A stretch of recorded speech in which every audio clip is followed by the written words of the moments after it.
है बहुत सच्ची इबादत कौन करता है। यहाँ पर बेटियों की अब हिफाजत कौन करता है। मोहब्बत की कन्हैया ने उन्हें पूजा गया जग में, मिले सम्मान अब इतनी मोहब्बत कौन करता है। नमस्कार दोस्तों, मैं हूं ज्योति त्रिपाठी और आज के इस एपिसोड में आप सभी का स्वागत है। आज एक कहानी मैं आपको सुनाने वाली हूं, वो है विश्वास। कि यदि आपको विश्वास हो तो आप दुनिया का कोई भी काम कर सकते हैं, असंभव से असंभव काम आप कर सकते हैं। एक बार समुद्र के किनारे एक छोटा बच्चा और भगवान जी दोनों पैदल चल रहे थे। और जब वो पैदल चल रहे थे तो पीछे 4 कदमों के निशान बन रहे थे, 2 भगवान जी के और 2 उस बच्चे के। तो भगवान जी बच्चे को समझा रहे थे कि बेटा, मैं हमेशा तुम्हारे साथ हूं। जिंदगी के किसी मोड़ पर भी बस तुम मुझे एक बार याद करना, दिल से, विश्वास से। मैं हमेशा तुम्हारे साथ खड़ा हूं। तो बच्चा मुस्कुरा रहा था। थोड़े समय के बाद समुद्र में बहुत तेजी से लहर आई, मतलब जान बचाना मुश्किल हो रहा था। तो उस बच्चे ने जद्दोजहद करके किसी भी तरीके से अपनी जान बचाई। बहुत मुश्किलों से, लहरें बहुत तेज हो रही थी।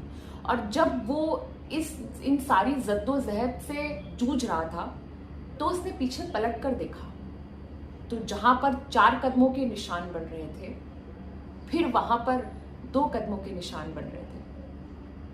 तो बच्चे ने सोचा कि अभी तो बहुत बड़ी बड़ी बातें कर रहे थे भगवान जी, और जैसे ही मेरे ऊपर मुसीबत आई वैसे ही वो मेरा साथ छोड़कर चले गए।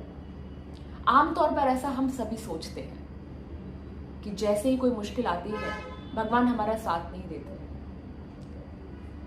जब तूफान थम गया तो भगवान जी फिर प्रकट हुए, फिर आए और फिर उस बच्चे का हाथ पकड़कर चलने लगे। तो बच्चे को बहुत तेजी से गुस्सा आया। उसने भगवान जी से कहा, अभी थोड़ी देर पहले तो आप बड़ी बड़ी बातें कर रहे थे। अभी आपने कहा कि मैं तुम्हारा साथ कभी नहीं छोड़ूंगा, तुम मुझे याद करना, मैं तुम्हारे साथ खड़ा हूं। और जरा सी मुसीबत आई तो आप छोड़कर चले गए। मैं देख रहा था पहले 4 कदमों के निशान बन रहे थे और जैसे ही मुसीबत आई फिर 2 कदमों के निशान बनने लगे। बच्चे के क्रोधित स्वर को भगवान ने मुस्कुराते हुए जवाब दिया। भगवान जी ने कहा कि बच्चा, तुम्हें ऐसा क्यों लग रहा था कि मुसीबत के समय मैं तुम्हें छोड़कर चला जाऊंगा।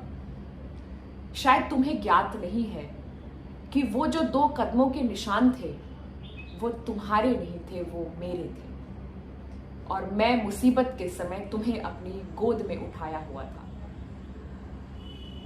अक्सर हम सभी के साथ ऐसा ही होता है। हमें मुसीबत के समय भगवान अपनी गोद में उठाकर रखते हैं, लेकिन हम थोड़ी सी मुसीबत देखते ही उन पर दोष देते हैं। कहते हैं सब आपकी वजह से हुआ, आप कुछ नहीं करते। लेकिन असल में देखा जाए तो सब कुछ करने वाले भी वही हैं, करवाने वाले भी वही हैं, इस सृष्टि के कर्ता भी वही हैं, संचालन भी वही करते हैं। बस हमें थोड़ी अपनी दृष्टि बदल कर देखने की आवश्यकता है। इस कहानी से मैंने उस परम पिता परमेश्वर पर विश्वास करना सीखा है। आपने क्या सीखा इस कहानी से, हमें कमेंट बॉक्स में जरूर बताएं। मिलते हैं अगली कहानी के साथ अगले एपिसोड में। तब तक जय श्री कृष्ण, राधे राधे। अपना ख्याल रखें।